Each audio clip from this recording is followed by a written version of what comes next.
Right now on Morning News Now, a warmer holiday than usual for so many Americans this year. But those in the Great Plains actually did see a white Christmas. It came, though, with full blizzard conditions, snow and ice affecting people from the Dakotas to Kansas. And it's a bitter start for many of us heading back home this morning.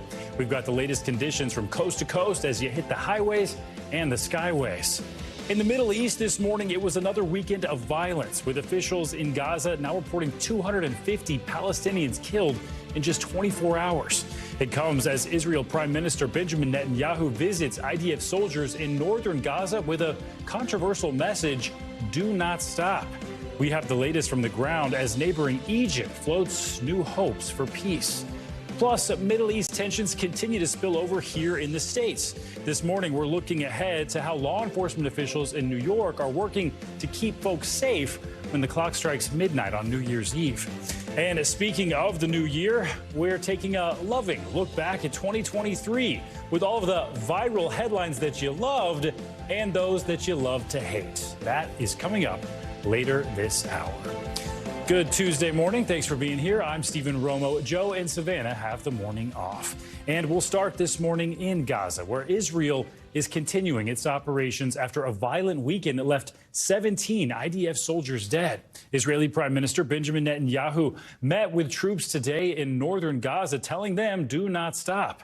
Netanyahu's push comes as Palestinian health authorities say 250 people were killed in just 24 hours in Gaza. NBC News foreign correspondent Josh Letterman has those details. The Gaza Strip is reeling from one of the deadliest stretches of the war, with some 250 Palestinians killed in a 24-hour period, according to the Hamas-run Palestinian Health Ministry, including some 70 or more people who were killed in a Christmas Eve airstrike on the Al-Maghazi refugee camp in central Gaza, according to those Palestinian health officials. At a nearby hospital, there were white body bags piling up as the injured and killed were brought to the hospital. And for the Israelis, too, this has been one of the deadlier stretches so far.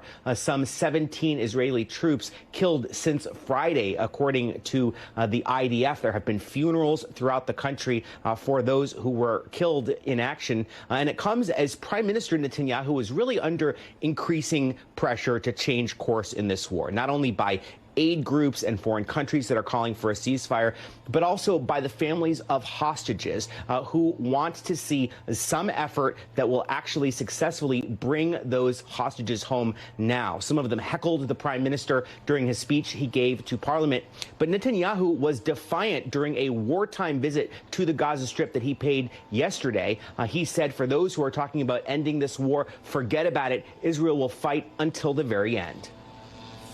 All right, Josh Letterman, thanks so much. Well, there are some new efforts at trying to use diplomacy to bring an end to the Israel-Hamas war. Egypt has drawn up a proposal that would stop the fighting and create a framework for how to move forward after the battle ends. According to a senior Egyptian official and a European diplomat familiar with this proposal, the Egyptian plan calls for a phased hostage release. It also proposes that a Palestinian government of experts would oversee the Gaza Strip and the occupied West Bank for an interim period of time after the war. So far, though, Israel and Hamas not really commenting on this specific plan.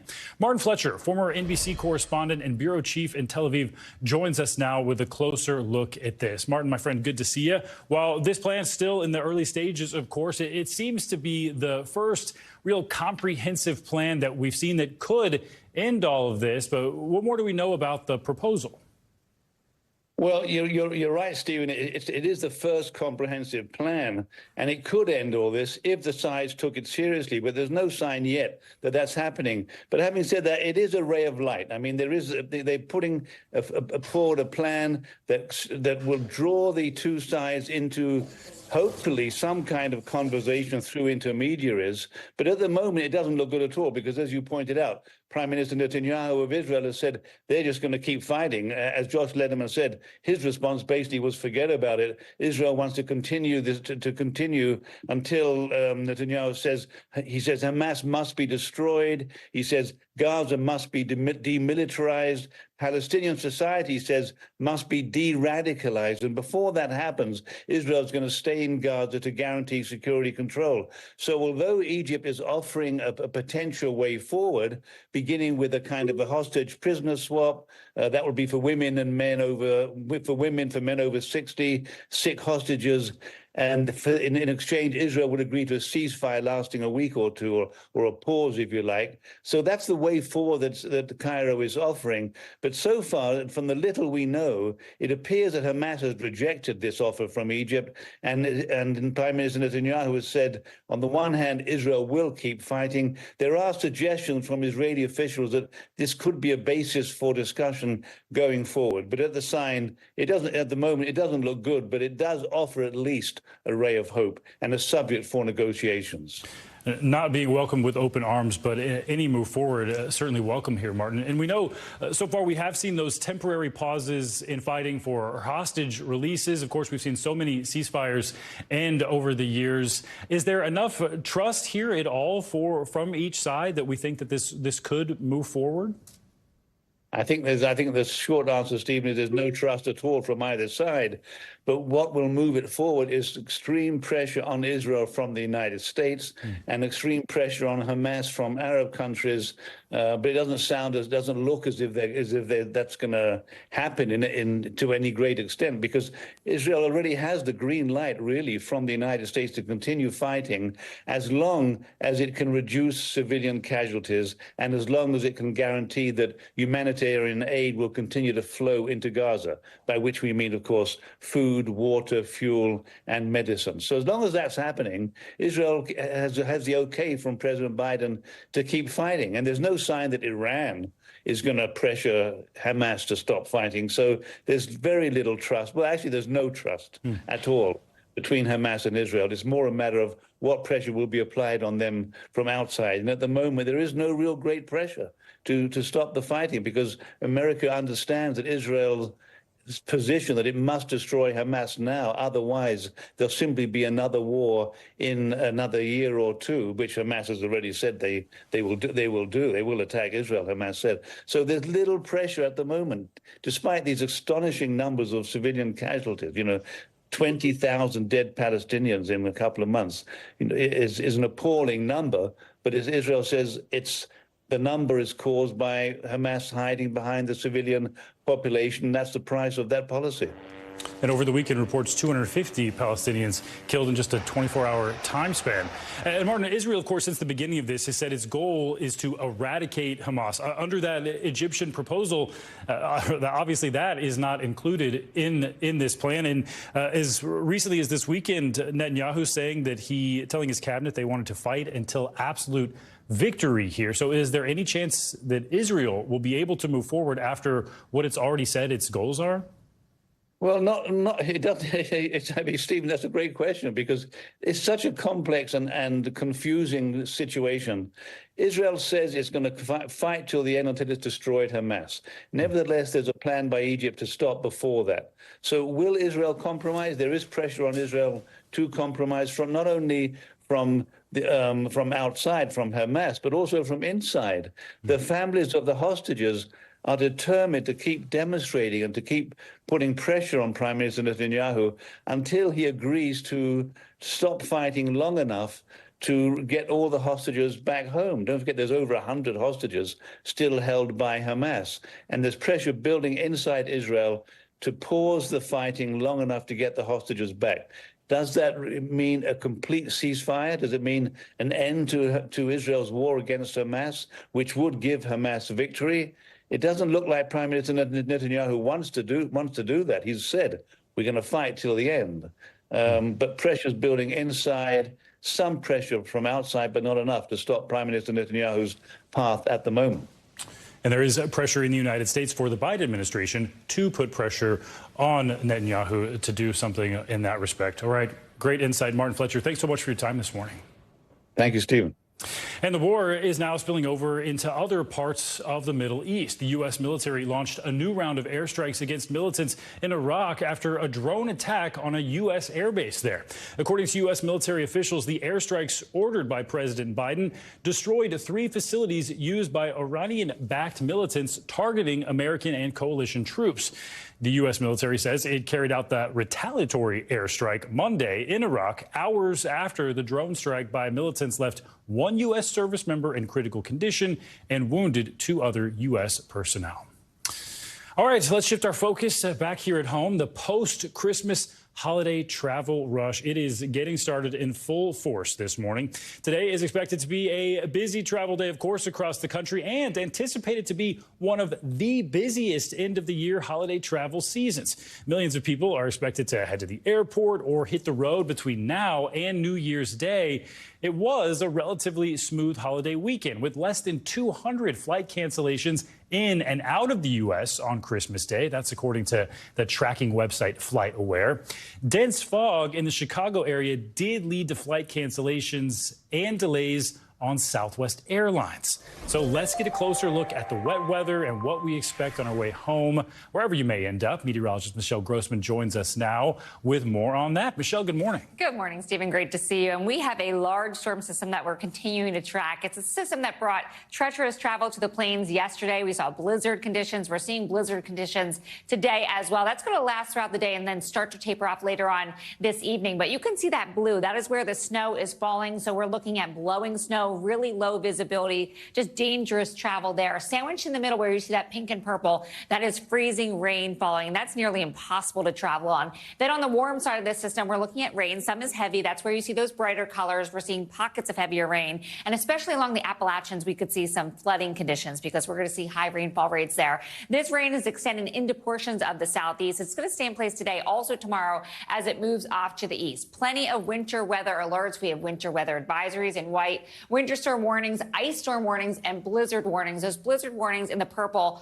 are for portions of South Dakota into Kansas, Nebraska, also portions of Colorado. And that's where we're seeing the trickiest travel. So if you can stay home today, that's going to be the best advice because it is really difficult to travel, especially with winds gusting up to 35, even 55 miles per hour. So here is the setup for this storm. We're going to watch the storm moving east. Typically, it kind of moves out quickly. This is moving a little bit slower. We're dealing with a storm over days and days, but it is moving. So for today, we're looking at the snow and wind continuing in parts of the plains.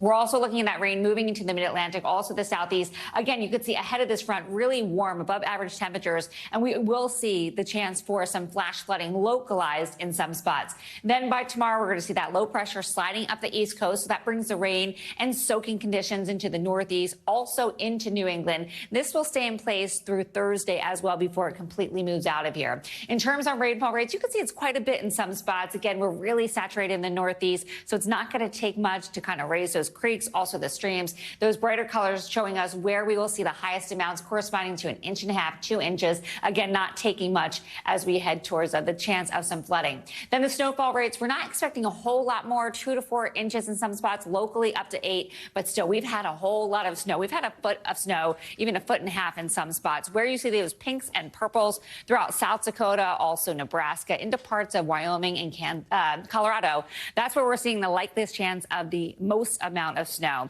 It's going to cause some travel impacts, so we're looking at possible delays in Minneapolis, Cleveland, D.C., Charlotte, and then, Stephen, tomorrow as we go throughout the day, we're going to see those all along the I-95 corridor as well. Ooh, on my way back to New York on Sunday from Dallas, so much rain. I was terrified of a delay, cancellation. Yep. Nothing, made it just fine. And I feel like you've had some, remember that delay? Yes. Last year, stuck in St. Louis Forever. for extra days. Yes. Ooh, rough situation. Yeah. This year, much smoother. Good. Michelle, thanks so much. Sure. All right, turning now to NBC News correspondent Morgan Chesky from Love Field Airport in Dallas. I just came from there, Morgan. How are things looking right now? Stephen, so far so good. U.S. airlines are doing their best to try to keep up with this holiday rush. Of course, no one wants to be in the position that Southwest Airlines was in last year when they had to cancel about 17,000 flights that left upwards of 2 million travelers stranded. Good news today. So far so good, at least for now, thanks in large part to more mild weather across the country. But we've still had more than a few travel hiccups. I totally believe that. If you could, Morgan, talk to us a bit about the issues that Southwest Airlines had to deal with over the Christmas holiday weekend, especially after how much trouble Southwest had last year. Right. Well, they definitely had to contend with a larger than normal crowd because what we're seeing is really a post-pandemic return to travel both on the roads and in the skies. Southwest Air released a statement saying that they have an all-hands-on-deck approach and are working to take care of their customers as quickly and safely as possible. In the meantime, for those people who are actually deciding to take to the roads and avoid all of the madness here at the airport, although things are smooth for now, AAA says be advised that Thursday is expected to be the busiest travel day since before Christmas. So a lot of folks headed back home before New Year's, day after tomorrow. Stephen? So maybe a little bit too early to breathe an entire sigh of relief. What can we expect, though, Morgan, as we approach New Year's Day? Some people enjoying more time off won't be headed back to a bit later. Right. Of course, this whole opportunity to work from home or have more flexible scheduling has people leaving earlier for the holidays and returning back later as well. We do know that in certain areas of the plains and Midwest, they might have to deal with significantly wintry weather. The National Weather Service reporting that over the last 48 hours or so, some people did face whiteout conditions, making it tough to impossible to travel. We're going to be keeping a close eye on that. So people need to be advised if they have the opportunity to look at the weather forecast before they either travel to the airport or on the roads. It could make a significant difference as there is isolated but intense bouts of weather across the country. Stephen? Good advice. All right. Morgan Chesky from Dallas. Morgan, thanks so much. And speaking of the new year, which is quickly approaching, the Biden administration is preparing to ramp up its effort to win a second term in the White House. President Biden faced numerous challenges abroad and here at home in 2023. NBC News White House correspondent Mike Memoli takes a look back at the president's year and what could potentially lie ahead in 2024. For President Joe Biden, 2023 began with Democrats wondering, will he run? As the calendar turns to 2024, they're now asking, can he win? He started the year with political momentum. He and the Democrats have defied history. Republicans took control of the House, but Democrats won key Senate and governor's races in the midterms, running on abortion rights and protecting democracy. In April, Biden made it official. When I ran for president 4 years ago, I said we're in a battle for the soul of America, and we still are.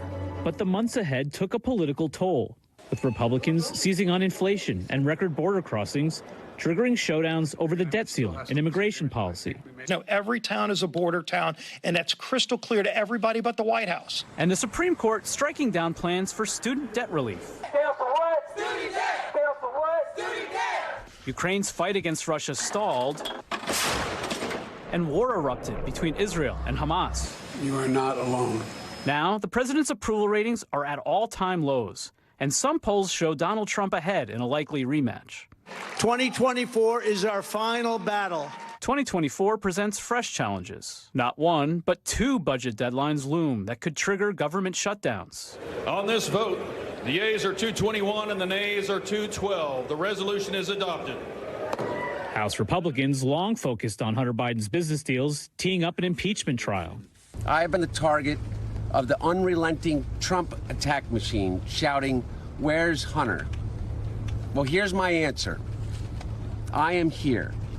As the president's son faces federal indictments on gun and tax charges, a special counsel continues to probe whether the president mishandled classified documents. And while Biden struggles to maintain support for Ukraine, he's also warning about China's designs on Taiwan. After ordering a spy balloon shot down, relations with Beijing remain fragile. I again emphasize to President Xi that the United States does not seek conflict. Biden's early support for Israel will continue to test his political coalition at home. Under Biden, I think we've made grave mistakes that have led to the death of almost 20,000 people. Biden's 2024 kicks off with a rare challenge for the Democratic nomination and potential third-party challengers who could complicate his path. His pitch relies on a recovering economy. That's Bidenomics. And selling accomplishments like the infrastructure law. We've got a record to run on. And most importantly, we're not only changing this country, we're transforming it. While framing the election as an existential choice. There's an extremist movement that does not share the basic beliefs in our democracy, the MAGA movement. Voters will be keeping a close eye on the 81-year-old incumbent, with every misstep adding to Democrats' worries. The president's age putting an even bigger spotlight on Vice President Kamala Harris, who figures to be a big part of the re-election fight. So many of our hard-won freedoms are under attack, and this is a moment for us to stand and fight. Part of her focus? Young voters, women, and minority groups that aren't sold on Biden. Biden's first run for Senate came in 1972. 2024 marks his fourth run for the Oval Office. After more than 5 decades of political upsets, setbacks, and comebacks, his last campaign may be his toughest yet. Our thanks to Mike Mimley for that report. And as a reminder, Election Day in 2024 is Tuesday, November 5th, which means it's 315 days away from today. Well, we've got a lot more ahead of this hour of morning news now, including what 2024 could have in store for the war in Ukraine. But first, missing Russian opposition leader Alexei Navalny finally resurfacing after 3 weeks of being essentially missing. We've got the latest on his whereabouts coming up next.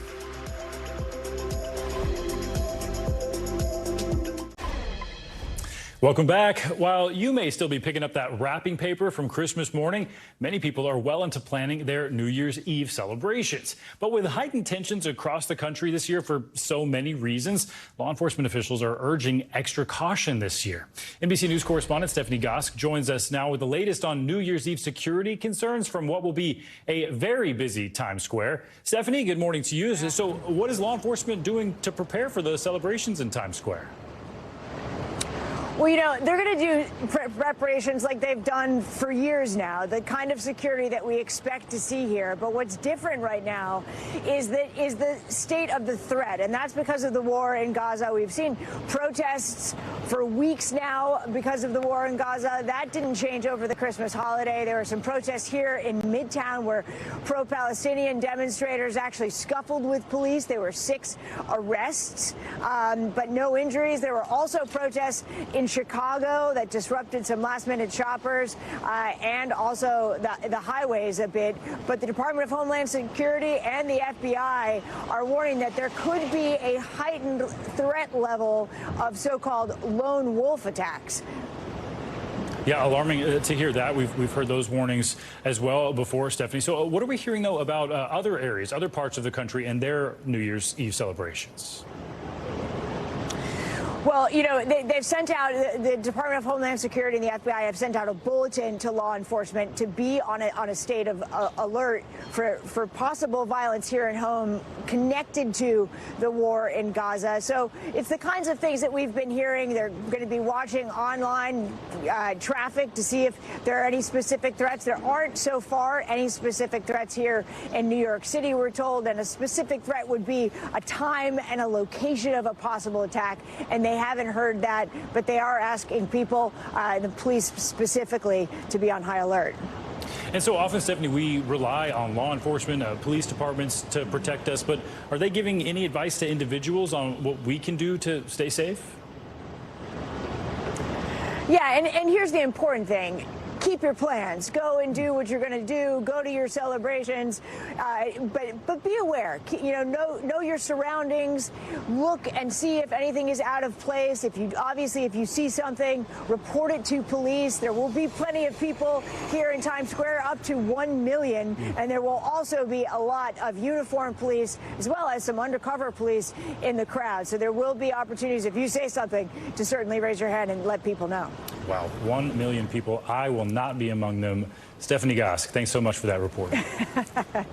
Well, there are some new details this morning on the location of imprisoned Russian opposition leader Alexei Navalny. According to a spokesperson, he was transferred to a penal colony in the Arctic Circle, more than 1,000 miles away from Moscow, one of the most remote prisons in all of Russia. For the past few weeks, the Russian government has just been saying he was being transferred, but they did not release his exact location.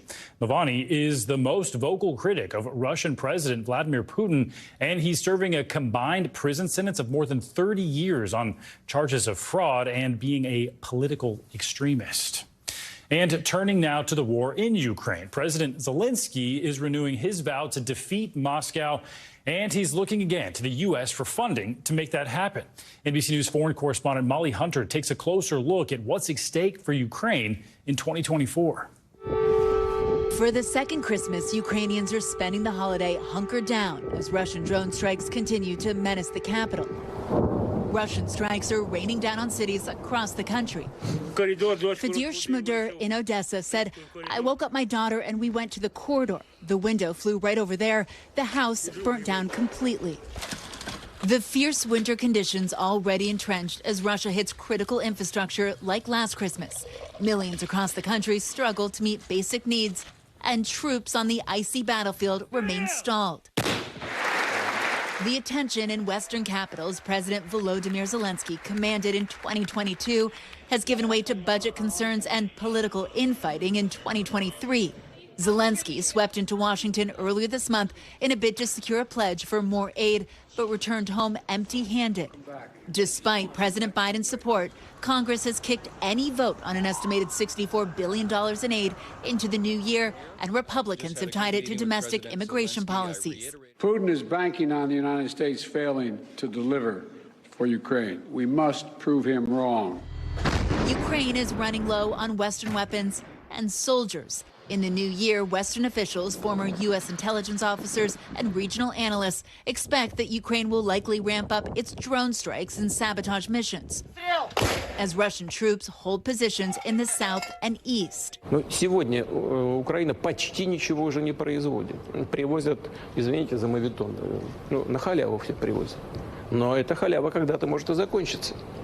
И, судя по всему, так заканчивается помаленьку. But Zelensky remains defiant.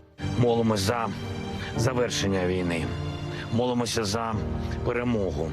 Робитимемо це і сьогодні, де б не були, де б не зустрічали Різдво Христове. And remarkably, Ukrainian resilience still shines through at Christmas. For people here, there's no other option but to keep fighting. Molly Hunter, NBC News. Well, back here in the States, 2023 proved to be a year of some major political division. From free speech battles on college campuses to major rulings in the Supreme Court, Americans were locked in heated debates that threatened to further split an already divided country. NBC News correspondent Tremaine Lee gives us a look back. In 2023, America seemed to be at war with itself, with battle lines drawn over hard-fought legal gains long protected by precedent, now facing a fresh round of conservative attacks, court challenges, and state-level restrictions. 36 states have introduced 137 bills to restrict teaching on race, gender, and history, according to a PEN America report. On the front lines, public school classrooms, libraries. Organizations like the American Library Association are tracking more book bans than ever, and many of them are aimed at books with the LGBTQ+ themes. School bookshelves. Amanda Gorman says she was gutted to learn that a Florida school had restricted some of its youngest students from reading the poem that she famously recited at President Biden's inauguration. From a fight over whose history is taught and how. Floridians rallying against Governor Ron DeSantis' Stop Woke Act and his rejection of an advanced placement African-American studies class. We want education, not indoctrination. There's no way to teach history without having the emotional aspect of it included. To a history-making decision by the nation's highest court, effectively banning race-based college admissions. A sharply divided court scrapping decades of precedent. Igniting frenzied debate over whether America's pledge to make good its promises of equality for all has been fully extended to its most marginalized citizens. Justice Jackson writing, with let them eat cake obliviousness, the majority pulls the ripcord and announces colorblindness for all by legal fiat. Just off campus, a clash between pro-Israel students and a pro-Palestinian group. As war raged in the Middle East, college campuses in America became battlegrounds as well, where the boundaries between free speech and hate speech became trench lines. So the answer is yes, that calling for the genocide of Jews violates Harvard Code of Conduct, correct? It depends on the context. It does not depend on the context. The answer is yes, and this is why you should resign. University professors were tested before Congress and the nation. University of Pennsylvania President Elizabeth McGill resigned over the weekend. The embattled president of Harvard is staying, at least for now. Outrage tonight in Nashville in reaction to Republican-led efforts to expel 3 Democratic lawmakers from the state legislature. The fury spread to the floors of America's state houses, where civil rights, like free speech, would be heat-checked. With the ouster of rising political stars accused of breaking decorum while fighting for gun reform. Do you feel this is a dangerous precedent? This sets a very dangerous precedent for the nation that other states will follow. The conservative clampdown wouldn't just tighten its grip on those who represent the progressive body politic, but those whose bodies and how they're presented have themselves become political. Tennessee will become the first state to implement a law restricting drag performances in public or anywhere a child might see them. At least 14 other states have similar bills in progress. And mounting restrictions on women's access to reproductive health care. I think forcing me to continue the pregnancy and the pain and suffering, I think it's cruel. As long as I am governor of the great state of Texas, Texas will always protect the unborn. But this war over America's political ideals, where people power is flexed in the streets and at the polls, where in the courts, ground is lost and ground is gained. The LGBTQ community wins a court battle. A U.S. district judge in Tennessee deeming the state's Adult Entertainment Act, a law that would criminalize some drag performances, an unconstitutional restriction. As the High Court today reaffirmed the key part of the Voting Rights Act aimed at preventing race discrimination. People standing up, shouting back, marching, voting. Abortion access is the law of the land in Ohio. Fighting for freedom, for power, for respect. With former Tennessee lawmaker Justin Jones back to the State House just days after his expulsion. This is what justice looks like. This is what democracy looks like. Tremaine Lee, NBC News. Wow, some of those issues seem so long ago. Can't believe that all happened this year. Tremaine, thanks for that. Well, coming up on Morning News Now, we'll put you in the right headspace as we head into 2024. With the holiday season still in full swing, how can you set your mental health up for success in a new year? The doctor is in, coming up next.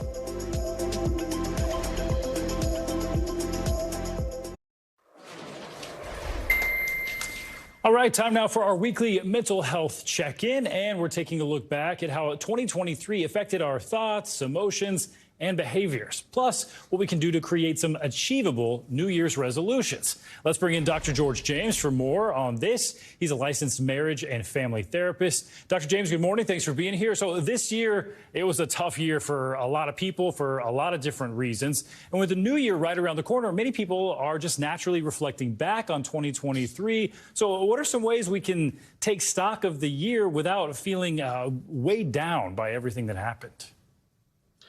Yeah, good morning, Stephen. Part of this is that, as they say, it's been a lot. This year has so many different things that people have experienced and that have affected all of us. And that's before we get to your own personal story.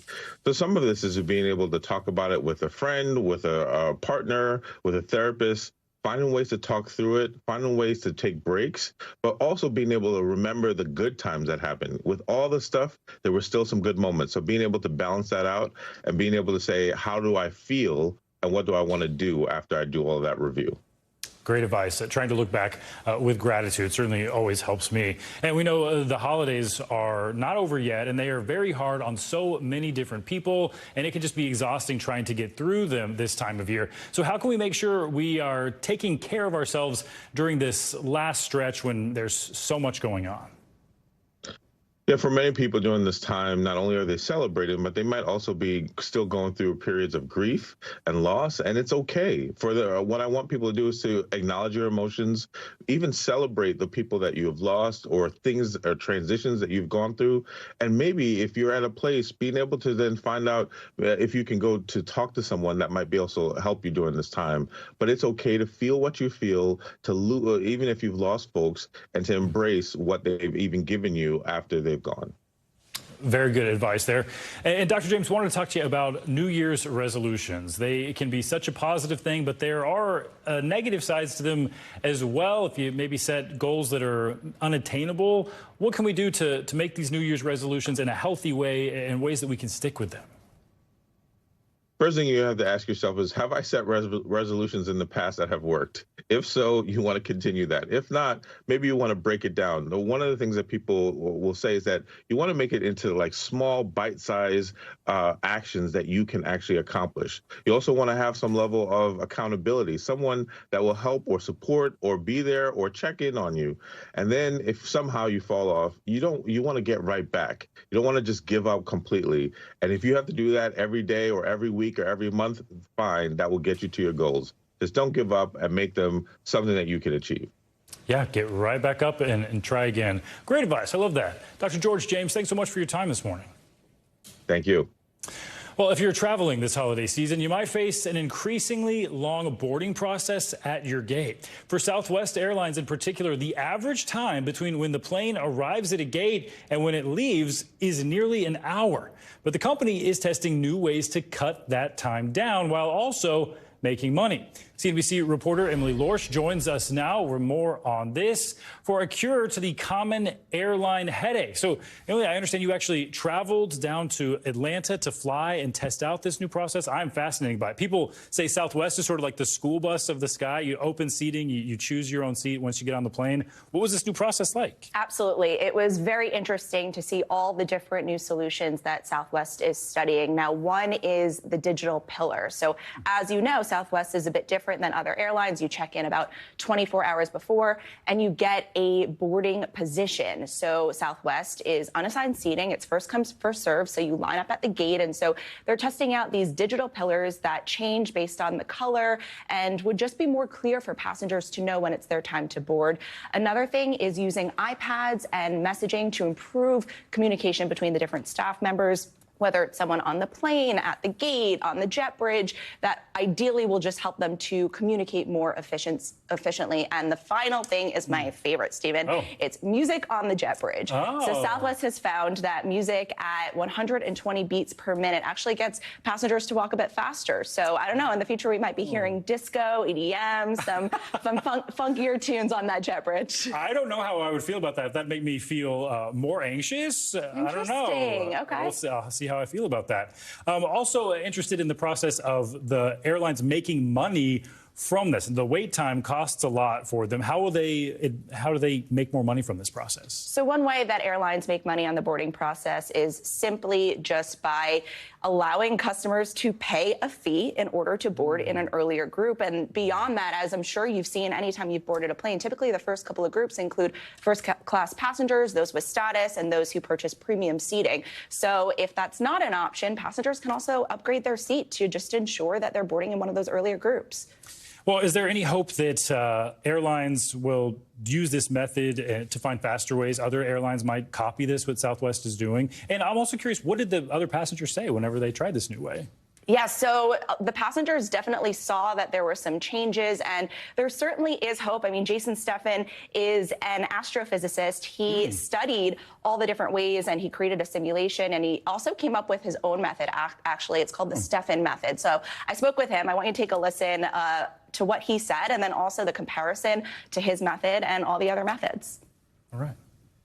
The way that we had been boarding passengers onto an airplane was about as bad as you could possibly get. And so his method basically is boarding one side first, every other. It starts with the aisles, moves to the middle, and he came up with a way that he says is the fastest. And so some airlines might be looking into that. United Airlines recently, they announced that they're going to move to the Wilma method, window, middle, aisle. However, it is important to note that that is only affecting economy class passengers. And so people are still boarding first if they're first class, they're premium seating, if they're paying for it. So I don't know if there's a time, Stephen, when, in the future, an airline's going to deny someone wanting to pay more money to board in an earlier group, but it's definitely promising to see that airlines are looking into faster methods. With that window, middle aisle, I'm always curious with people traveling together. They want to stay together. So, of course, that caused some interruptions. It'll be interesting to see which one of these wins out, if there ever are any actual changes to that grueling process. Fascinating stuff. Emily Lorsch, thanks so much for your time. Thank you. Well, coming up, as we inch closer to 2024, we're taking a look back at how America's economy performed. With some high-profile labor disputes, record-shattering holiday shopping numbers, what are those big takeaways, and what can we expect for 2024? We've got those answers coming up next on Morning News Now.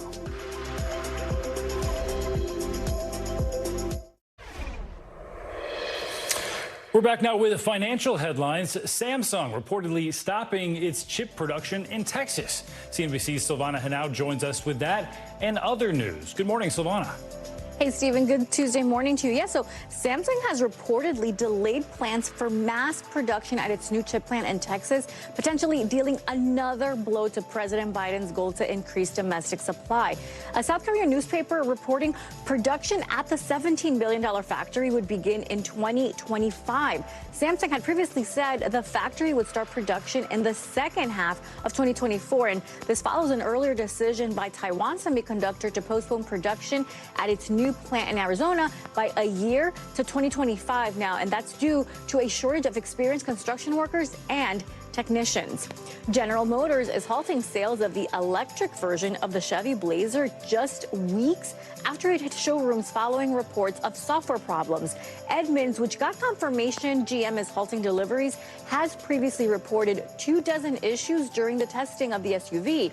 Those include the infotainment system repeatedly crashing. Other reports say drivers were left stranded after the car broke down while charging. GM and Chevrolet say they're aware a limited number of Blazer EV owners have experienced software issues, leading to the temporary halt in sales. And Apple's new year will begin with the launch of the Vision Pro headset and end with new Macs.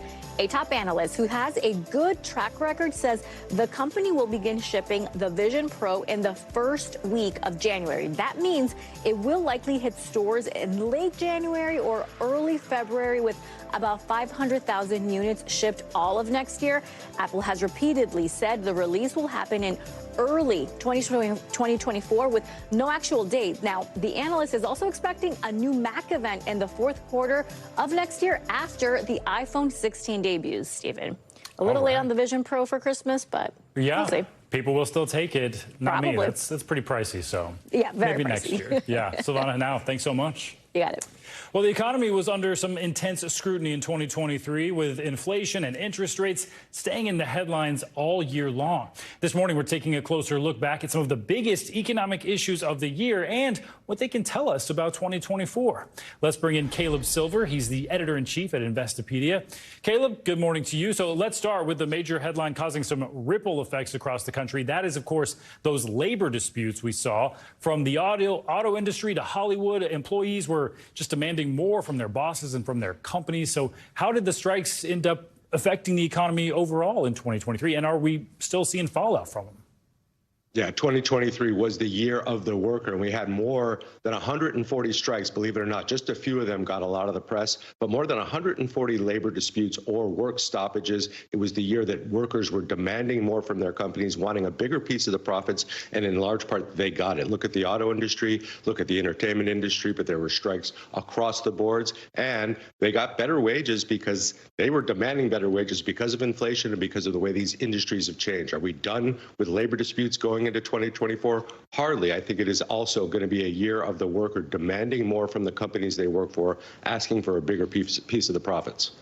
Yeah, fascinating. There were so many, and so few actually ended up getting so much attention. Well, we are, Caleb, though, coming out of the Christmas holiday now, and many people will have gone further into debt to pay for all of those gifts like we see year after year. In fact, consumer debt now at an all-time high. So how did we get here?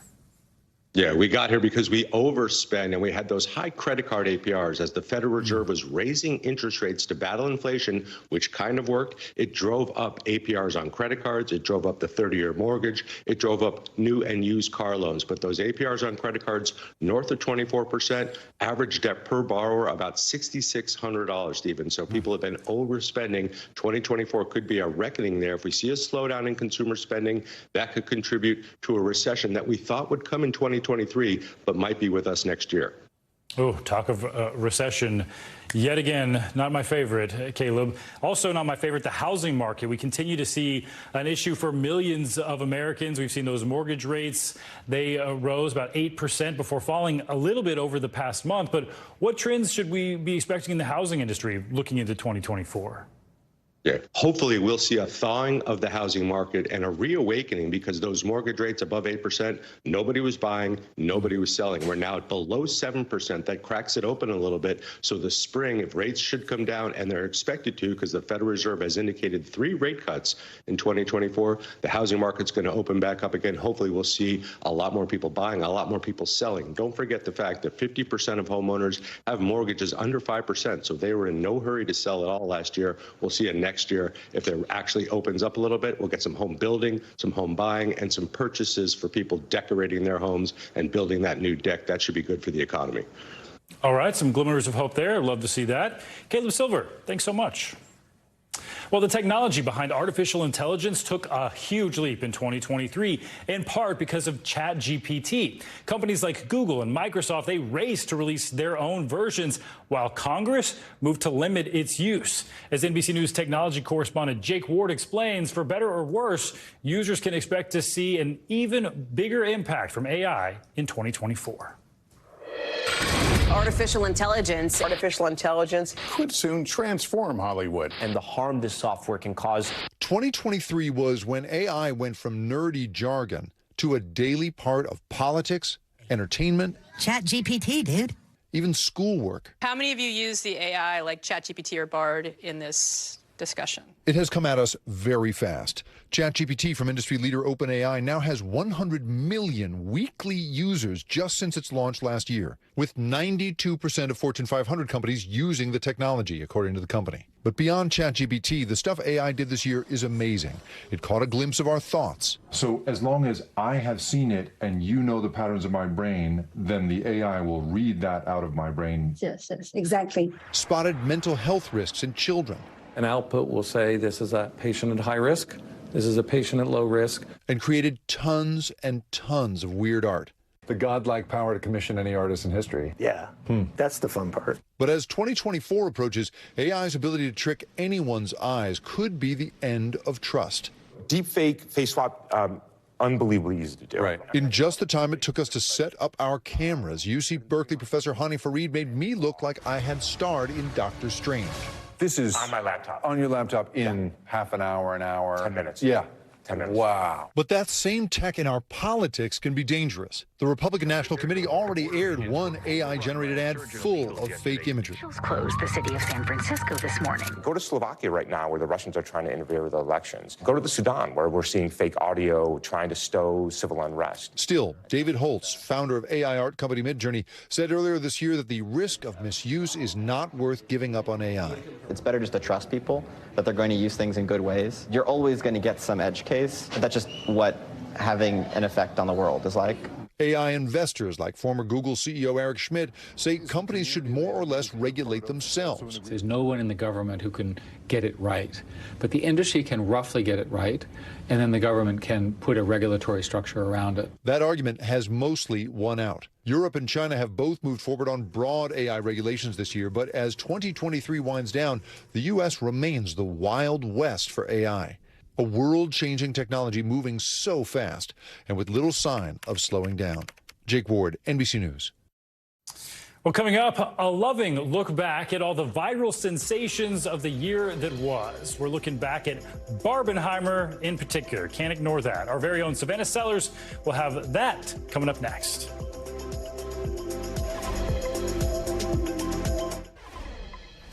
Welcome back. Let's wrap up this hour with a positive note. The trends that brought us together, from Beyonce and Blue Ivy to, of course, Barbenheimer. Our very own Savannah Sellers looks back at the viral moments that had everyone buzzing in 2023. It was a year full of unforgettable trends. I don't have anything big planned, just a giant blowout party with all the Barbies. So cool. Things we loved and things we loved to hate. Viral moments filled our feeds, and one star stood out all year. Welcome to the Renaissance. Queen Bee's chrome-colored tour crowds dominated social media. And when her daughter Blue Ivy joined her on stage, we all cheered.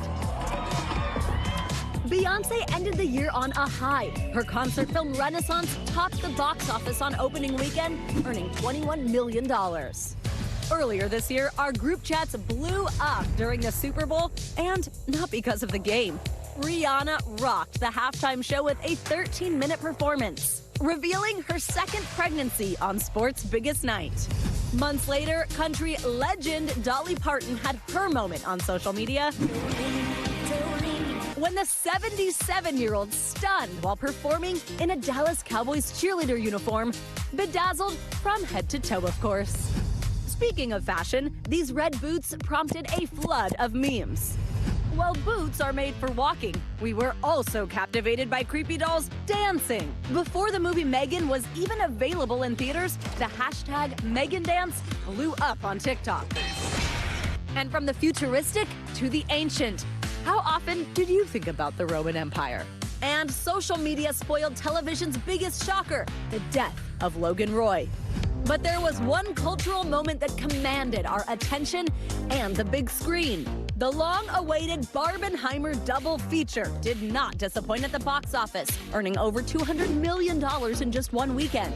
The stars of the films joined in on the fun. Margot Robbie and director Greta Gerwig supported Oppenheimer, and the star of the biopic expressed his excitement. I'll be going to see Barbie 100%. With all the Barbie buzz on social, it was like living in Barbie's dream house this year. Pink outfits and Knuff sweatshirts popped up all over the streets and on our phones. The blockbuster made Greta Gerwig the first female director with a billion-dollar film. This is the best day ever. It is the best day ever. And 2023 might be the best year ever when it comes to girl power. Wow, our thanks to Savannah Sellers for that. That's going to do it for this hour of Morning News Now, but your news continues right now.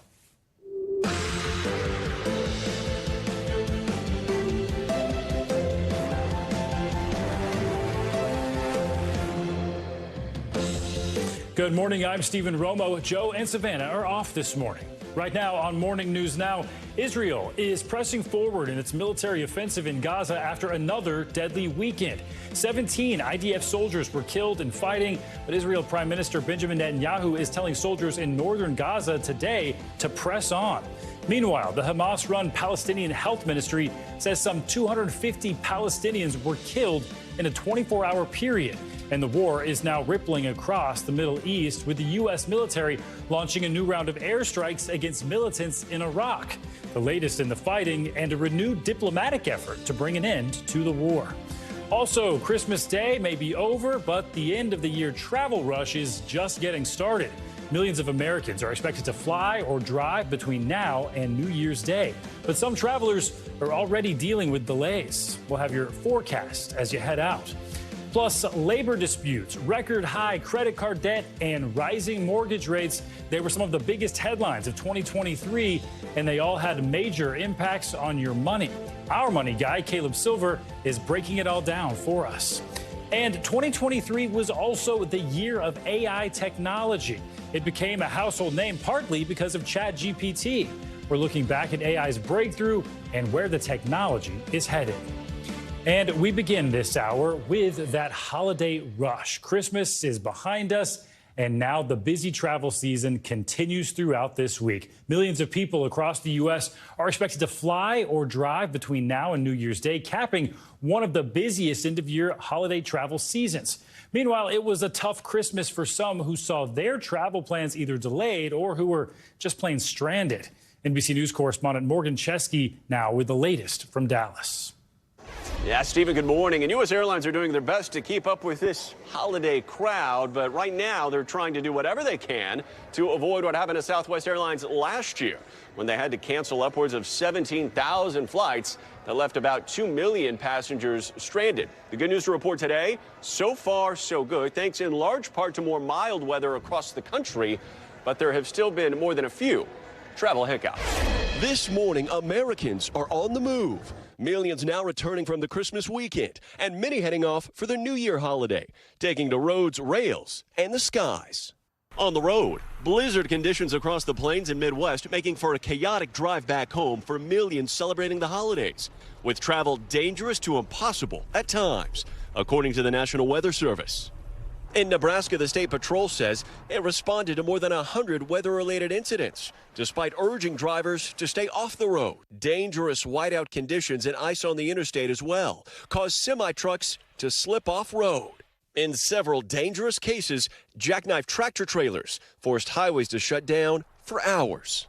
And while air travel was mostly smooth over the weekend, travelers still faced some trouble in certain areas. We had an evening flight and it was delayed because of the fog and then eventually canceled. In Chicago, thick fog over the weekend delayed dozens of flights, even triggering some cancellations. Southwest with nearly 300 cancellations on Sunday after the fog at Midway caused disruptions.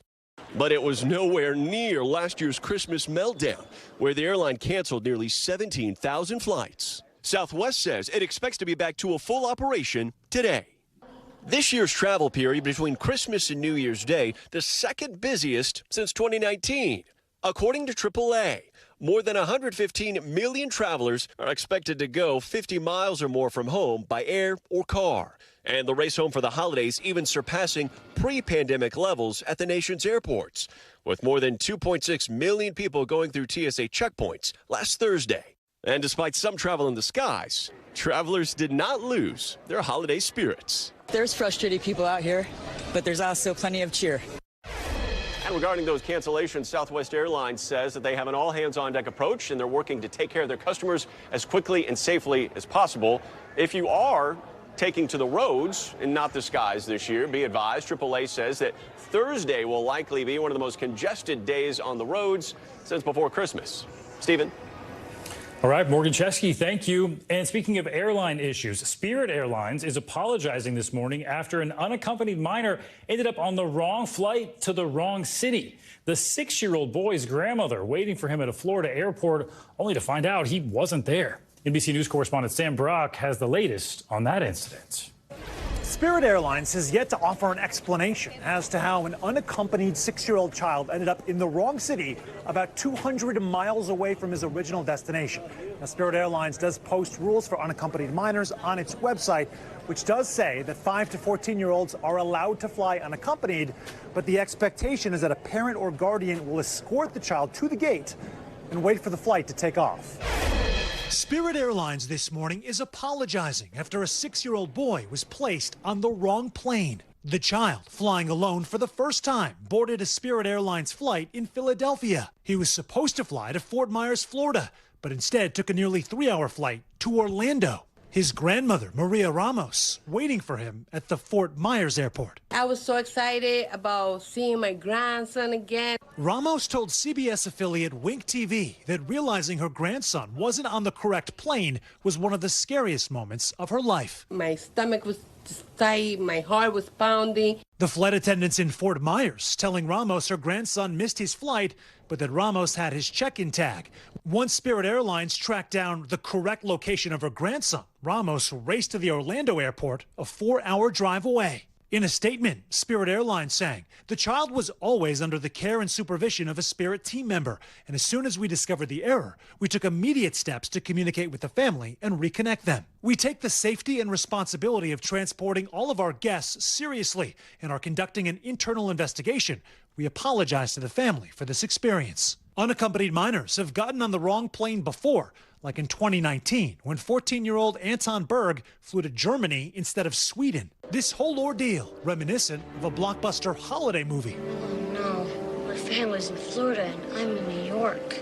A happy ending for the Ramos family, despite the questions that remain. How did that happen? Did they get him out the plane?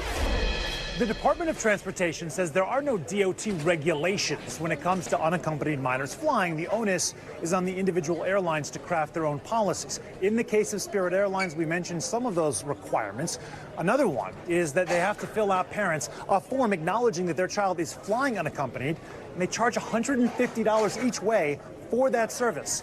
We have reached out to Spirit specifically about whether those guidelines were followed and have not yet heard back on those questions. In Miami, Sam Brock, NBC News. And people say Home Alone couldn't happen today. Sam, thanks for that. Well, let's get you to your morning news now weather and a closer look at the rain and snow potential. Meteorologist Michelle Grossman joins us now with that. Good morning, Michelle. Good morning, Stephen. And we're watching a lot of snow in spots. We're also watching a lot of rain. This is a large system. We saw the blizzard conditions yesterday in portions of the plain. That's continuing today. We'll taper off later on this evening, but causing tons of problems because the roads are slick. And we're also looking at whiteout conditions with winds gusting up to 55 miles per hour. That's in portions of South Dakota, Nebraska, Kansas, into Colorado. That's going to cause some delays at the Denver airport. Also looking at delays in Minneapolis or possible delays, Cleveland, D.C., also Charlotte, because this is a big system. We're seeing this rain stretch all the way down to the southeast, so through portions of the Great Lakes, the Ohio Valley, the interior parts in the northeast, into the southeast. And some of this could be heavy at times, localized. We could see some localized flash flooding along the Appalachians. And that's going to continue today and then into tomorrow as we move this system to the east. So as we look towards tomorrow, we're looking at periods of rain and areas of bog. We started out with some bog, too, in portions of the northeast today. But look at this. Possible delays in Boston, New York City, Philadelphia, D.C., down to Charlotte. Big-time airports. Roadways are going to be tough, too. It's always a little slower with the rain falling. You can see those pockets of heavier rain where you see those brighter colors. So let's get into the storm system. This is what it looks like on radar. It's a big one. That blue is the snow falling throughout portions of the plains. We're also looking at some pink and purple sandwiched in the middle. That's where it's meeting up with a little bit of warmer air, but we're looking at freezing rain. That is really dangerous to travel on. And then we're looking at all this rain stretching throughout portions of the Midwest right now, the Great Lakes into the southeast. This is all going to slide to the northeast as we head towards tomorrow. Lots of winter alerts. We have winter weather advisories, winter storm warnings, ice storm warnings, blizzard warnings. That's where you see that dark purple there, and that's where we're going to see really low visibility as you're out and about today. So that area of low pressure causing all this trouble today. It's going to bring the snow and wind in parts of the plains. It's going to bring rain into the mid-Atlantic, also the southeast. This will move up to the east coast tomorrow. So now we're talking about soaking rain in New England, also the northeast. Again, pockets of heavy rain. This is ahead of that cold front. We still have some really warm air in place, and we're looking at quite a bit of rain. Where you see that darker colors, the reds, the oranges, yellows, Stephen, that's where we're looking at the heaviest rain. Back to you. Oof. All right, Michelle, thanks for breaking it down for us. Well, Santa has come and gone, and whether you were on his nice or naughty list, you may be dealing with some gifts that you're not quite sure what to do with. Last year, there was an estimated $171 billion worth of goods returned following the holiday period, setting up yet another busy return season for retailers across the country this year.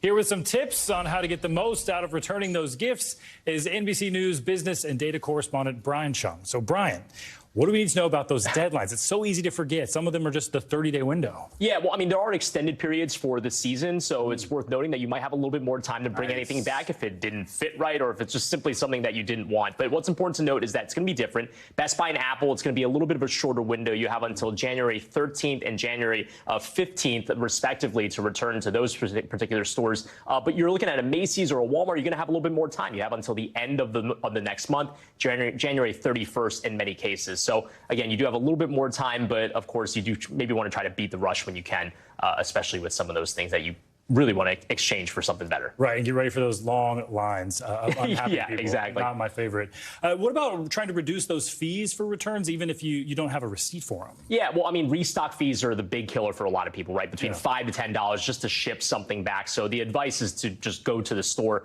and return it in person to avoid that. When you're looking at things like J. Crew or JCPenney's, they will charge between $5 and $10. So again, just bring it to the store is a great way to get around that.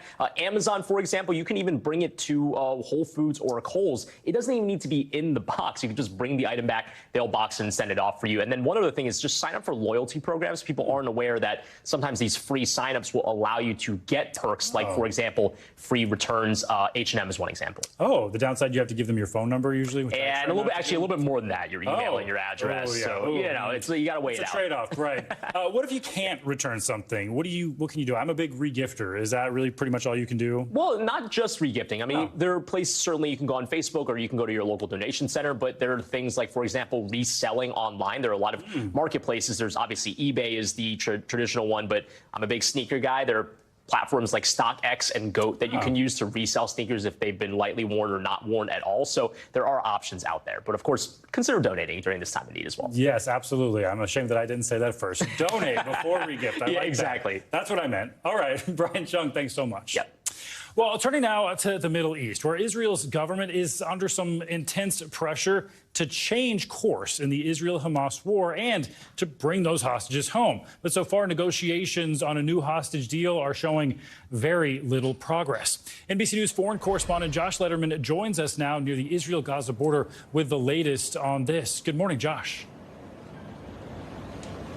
Hey there. Good morning. There are negotiations still taking place in Egypt where Hamas officials have been over the last week or so. The Egyptians are now pushing a proposal in which initially about 40 hostages would be released in exchange for a multi-week pause in the fighting.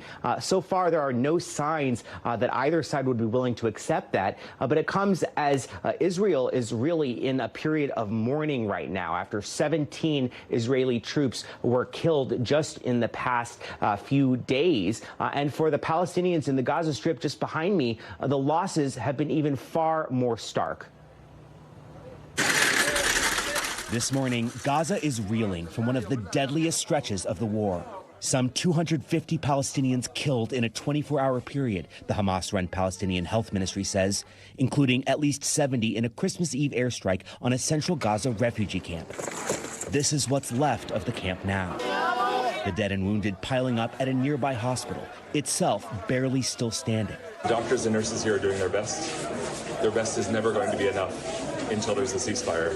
Prime Minister Benjamin Netanyahu is under increasing pressure to change course by aid groups, foreign nations, and by families of Israeli hostages still captive in Gaza, who heckled him in Israeli parliament, holding signs that said, "What if it was your daughter?" But Netanyahu was defiant during an unannounced visit to the war zone, telling troops in Gaza, "We don't stop. This war continues until the end." With one of Netanyahu's top advisors in Washington today to discuss the war's next phase, Netanyahu writing in the Wall Street Journal that Israel must control Gaza's security for the foreseeable future, suggesting a long-term occupation that the Biden administration says is unacceptable.